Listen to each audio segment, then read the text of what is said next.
Hey everybody, welcome back to Bleeding Cool's weekly recap of NBC's AP Bio, starring It's Always Sunny in Philadelphia's Glenn Howerton and Happy's Patton Oswalt. My name is Ray Flook, television beat writer, and yes, you are seeing me twice today. If you saw me earlier, I was actually doing the episode recap for episode 3, which is being shown at 9:30.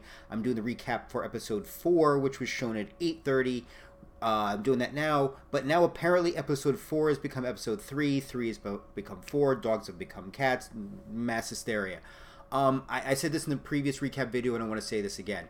NBC, you have the potential for a very cool series here. It gives me that Parks and Rec kind of vibe to it. Stop screwing it up. You unveiled it in a very crappy manner, then you had the Olympic break, then you shoehorned and shoved it up the end of the Olympics closing ceremony. Now the time changed, and now you have the 2 episodes, and 4 becomes 3, 3 becomes 4. It's a really, really good series with a lot of potential. I've been talking about it to this point. Please start doing better by it. Just get on an even keel starting next week, because you have a lot of potential with this series. Okay, I'm jumping off my soapbox. We are here today to look at the 4th episode of AP Bio, Overachieving Virgins. And essentially this episode is, I would say, the good, the bad, and the ugly, because there are 3 primary storylines going on. I would say the bad was the makeup storyline between Stef, Mary, and Michelle. And these are 3 actresses who I've been loving in the series so far, especially Stef. I just love their interactions with Jack.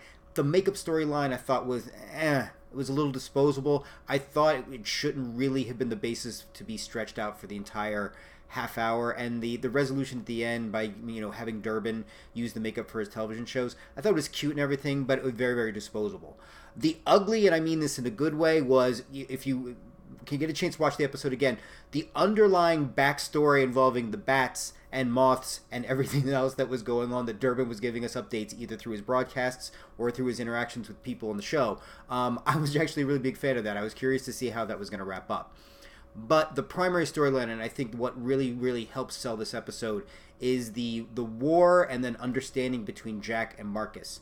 Marcus, who it turns out is student council president. The student council is who voted to remove Jack's favorite chips from the vending machine. Now, unfortunately, Jack picked the wrong day to, for lack of a better phrase, discipline Marcus by having him sit in the back with his desk turned under a dripping thing, because it just so happens Marcus is the person he needs to get his chips back. And of course, Marcus is going to make Jack pay, and it becomes an escalating war between the two of them, even to the point where Jack tries to get Dan and the rest of the class to make a run at Marcus. So, of course, Marcus responds by having the amount of signatures up to something like 10,000. And there's things involving dirt in a parking lot and everything else.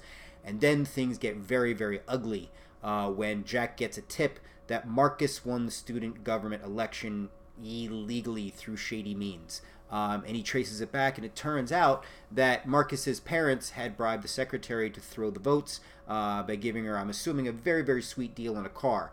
Marcus, unfortunately, didn't know this. Marcus is a kid who has been protected most of his life, and Jack is just realizing this. And there's a really great moment after Marcus kind of leaves the student council meeting just crushed and stunned, where they hold on Jack for a little bit, where he talks about, I've been told I overreact. And again, what was interesting, and what we've seen in the series up to this point, is a concentration on Jack and what's been going on in his mind. And they hang on his facial expression a little longer than usual for a sitcom.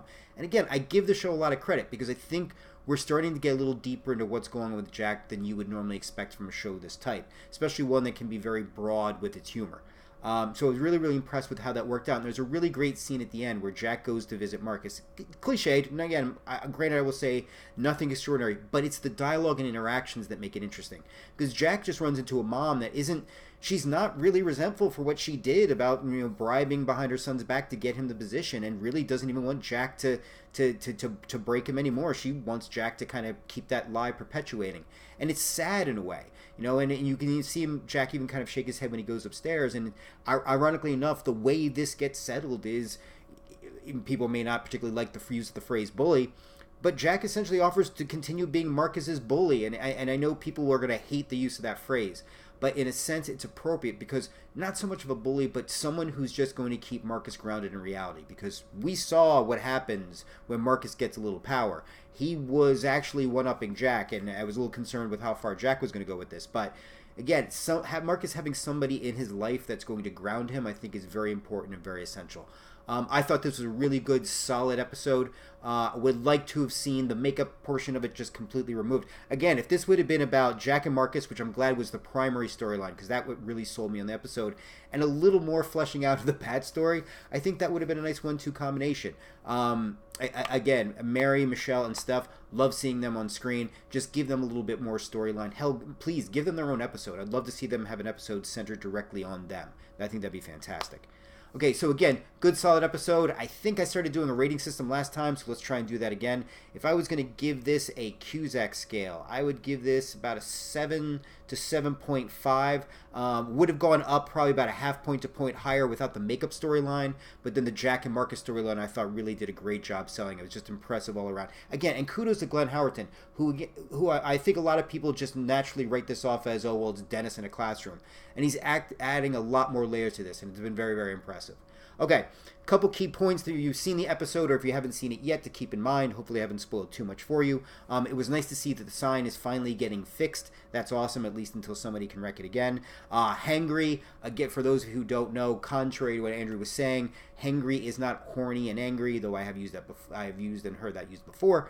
It actually means hungry and angry. So yeah, just to clear that up, I actually thought that was a good, funny running joke. I'm just going to say this, and I'm not going to say no more for the sake of any statute limitations or legal issues, but Heather and I bonded in this episode in a way I was never expecting, exposing a truth about myself I was never going to have to confront. So Heather, you and I are bonded on this one.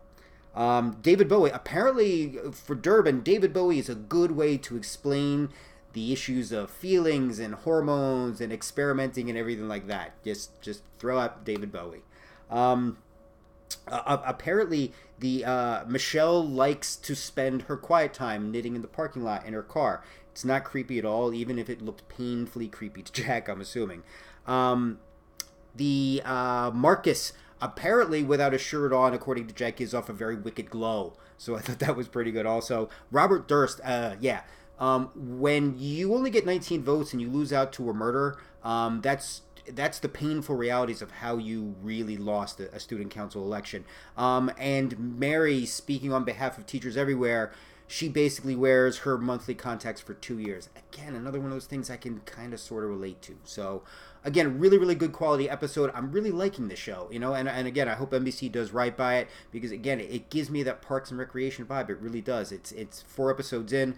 Looking forward to see how the rest of the season goes. So very impressed. So thank you guys for joining me. Again, my name is Ray Flick, television beat writer for Bleeding Cool. We will be back next week with what I'm hoping is a normal schedule again for how the show will run. I don't think there's any new Olympics coming up or anything like that. So, you know, fingers crossed, here's hoping. But thank you guys for joining me. We'll be back next week. Also, don't forget, Bleeding Cool's got some very cool stuff coming up this weekend with the Oscars, as well as with The Walking Dead's second episode of the second half of Season 8. So please make sure to join me again. But guys, enjoy your night and take care.